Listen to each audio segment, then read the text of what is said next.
আসসালামু আলাইকুম এভরিওয়ান, মুক্তাস কিচেনে সবাইকে স্বাগত। কেমন আছেন সবাই? আজকে অনেক দিন পরে একটা লং ভিডিও নিয়ে আসলাম। সবাই কেমন আছেন অবশ্যই কমেন্ট করে জানাবেন।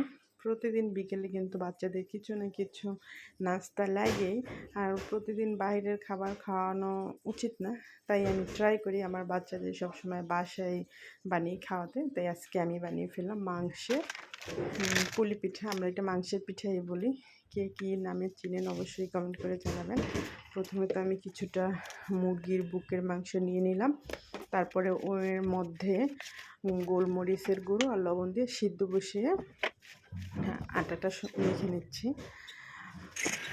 আমরা যেভাবে নর্মালি পরোটা করি ওভাবেই করে আটাটা আমি সুন্দর করে মেখে নিচ্ছি। কিছুটা ময়দা নিয়ে তার মধ্যে অল্প একটু লবণ, চিনি, তেল দিয়ে সুন্দর করে হালকা কুসুম গরম পানি দিয়ে পরোটার মতো করে মেখে কিছুক্ষণের জন্য রেস্টে রেখে দিলাম। এর মধ্যে আমার মাংসটা সিদ্ধ হয়ে গেছে সুন্দর করে।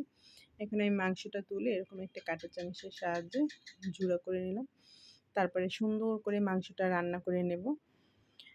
কড়াইতে দিয়ে দিলাম কিছুটা তেল, তার মধ্যে কিছুটা পেঁয়াজ কুচি, অল্প একটু লবণ দিয়ে কিছুক্ষণ ভাজা ভাজা করে নেব। তারপরে একে একে হলুদের গুঁড়া, মরিচের গুঁড়া, ধনিয়া, জিরা, অল্প একটু আদা বাটা, রসুন বাটা এগুলো দিয়ে মশলাটা সুন্দর করে কষিয়ে নেব। সয়া সস, সিরকা দিয়ে যাতে মশলা থেকে কাঁচা গন্ধ না আসে সেভাবে করে সুন্দর করে কষিয়ে এটা দিয়ে দেব। এটা কিন্তু আমার বাচ্চারা অনেক পছন্দ করে, বিশেষ করে যারা মিষ্টি জাতীয় খাবার পছন্দ করে না তাদের জন্য কিন্তু এই ঝাল পিঠাটা অনেক ভালো একটা খাবার।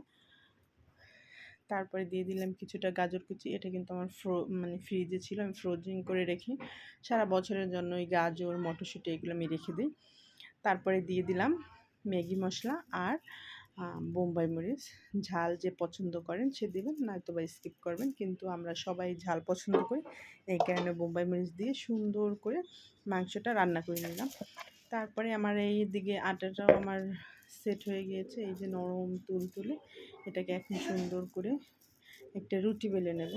একটু মোটা হবে, এই যে এরকম করে একটু মোটা। তারপরে একটা গ্লাসের সাহায্যে এরকম করে কেটে নিলাম। এক এক করে আমি সবগুলো কেটে নিয়েছি। তারপরে আমি একটা রুটি নিয়ে তার মধ্যে কিছুটা পুর দিয়ে, মাংসের পুর দিয়ে এরকম চেপে চেপে সুন্দর করে ডিজাইন করে নিলাম। আসলে বাইরের খাবারের চাইতে কিন্তু আপনি একটু সময় করে যদি বাচ্চাদের ঘরে বাসায় বা কিছু তৈরি করে দেন, সেটা কিন্তু তারা তৃপ্তি সহকারে খেবে এবং স্বাস্থ্যের জন্য খুবই ভালো। আমি চেষ্টা করি সবসময় আমার বাচ্চাদের ঘরে তৈরি খাবার খাওয়ানো, বাইরের খাবার খুবই কম খাওয়াই। এই কারণে আমি সবসময় বাসায় কিছু না কিছু তৈরি করে দেই তাদেরকে। এক এক করে আমার সব পিঠাগুলো তৈরি হয়ে গেল, যে আমি সুন্দর করে ডিজাইন করে নিয়েছি। এখন ভাজার পালা। কড়াইতে দিয়ে দিলাম কিছুটা সয়াবিন তেল।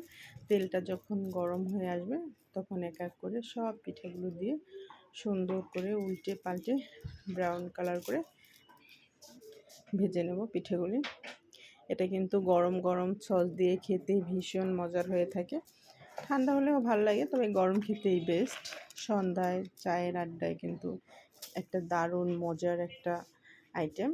আপনারা সবাই বাসায় ট্রাই করবেন।